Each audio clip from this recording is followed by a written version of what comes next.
Time now for your forewarned weather with Chief Meteorologist Alana Brophy. All right, checking in on weather to get a look at what we can expect as we're going into on this Friday. It's my favorite thing to say. We're leading into the weekend. Happy Friday Eve. It is pretty great to hear. But ladies, I'm like really excited about that golden spike. That is, you know, I love some Utah history. I was just pumped for the video, but Rita Ranch noted. Okay, we've got plenty of plans for the weekend with really quiet conditions setting up. We saw that today, and we're even going to warm things up a little bit. This Liberty. Love this. Thank you, Jamie, for sharing it with us. Shows the clear skies and the fall colors for the Wasatch back. We've seen gorgeous colors, and we always appreciate your photos coming in.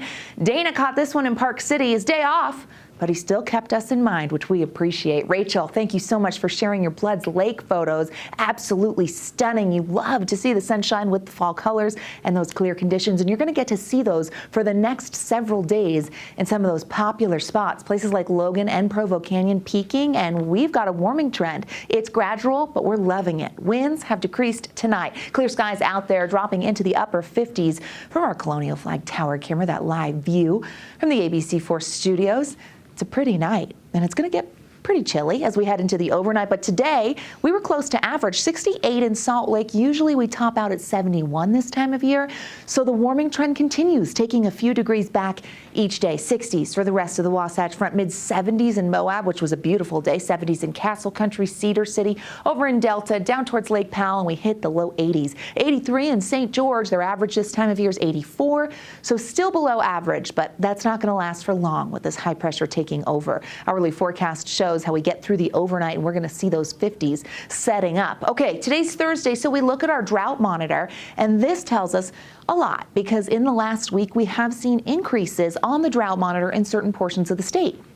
Looking towards eastern Utah, you see that yellow. That means abnormally dry conditions. Last week we were at 22%. This week, 26%. We've watched as those abnormally dry conditions have extended further north towards Uintah County and near the basin. Also on the line of Washington and Kane County towards Kanab and portion of Washington County there and into Castle Country. So something we're watching. Moderate drought conditions, only 7% of the state. And I know what you're thinking. Not a tremendous amount. You're right. But that does include Grand County and down to the Four Corners, and last week that was only 5%. A bulk of the Beehive State not facing drought conditions, which I love to say, and as that does include the Wasatch Mountains and Valleys, 74% of Utah, which we love. Dry conditions, well, that's something that we're going to repeat for a couple of days. Our daytime highs actually jump to average and stay above it here for a stretch of days, including your weekend, and then you start to see those temperatures leveling off and dropping off as we head into early next week. Let's look at the reason why so you know what's happening. We've got an area of high pressure on the move. That's going to come on in,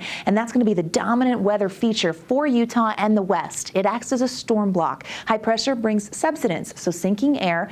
Clear skies come out of that, and the temperatures will be on the up and up. So we're going to hit average, and then we're going to jump above it. Now, this high pressure will control things through the weekend, and then as we head into early Monday, it starts to slide to our southwest.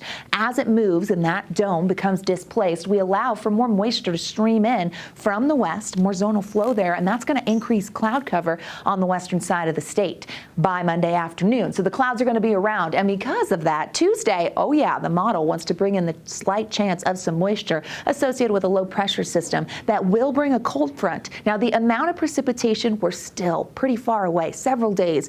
We'll get more confident on as we get closer, but the chance for some isolated showers is there for the middle of next week. 6 to 10 day, though, following that, above average when it comes to those temperatures. And when it comes to precipitation, we're looking a little drier in the southwestern corner of the state and into central Utah. So changes when it comes to the long range. We, of course, will keep you posted if anything shifts. Highs tomorrow, how about some low 70s? I think that's beautiful. Overnight lows in the 40s, so a cooler start to the day if you're heading out early in the morning. Grab the sweater, make sure the kids have a jacket. 70s and 80s in eastern Utah, 70s for the I-15 corridor, 86 in St. George. Let's look at Washington County, because we are just handing out heaps of sunshine, which we love. Hey, Saturday, we've got the St. George Marathon. We're going to see those 80s and climbing to the upper 80s by the end of the weekend. And then that cold front comes through and drops temperatures into the 70s and increases cloud cover just a little bit. As we look at the Wasatch Front, we follow the same pattern.